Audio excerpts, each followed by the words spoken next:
May kapuso iconic character na nagbabalik. Kapangyarihan ng araw taglay ay liwanag. Si Super T. Camille Super Twins!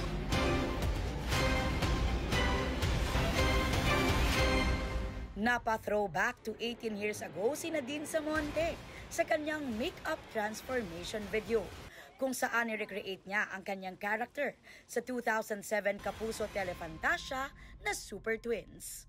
Ipinasili pa ni Nadine sa GMA Integrated News ang behind the scenes ng kanyang trending video.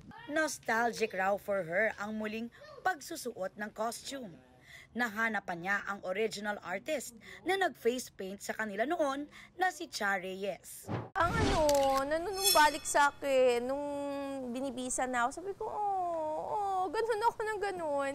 Inula ng nostalgic comments ang transformation video mula sa netizens na naalala raw ang kanilang childhood. May pa-shoutout pa si Nadine kay Jeneline Mercado, ang gumanap na kanyang kakambal na si Super S. Kapangyarihan ng araw. Pinusuan din ng fans ang pagganap ng panganay ni Nadine na si Heather as Tintin sa transformation video.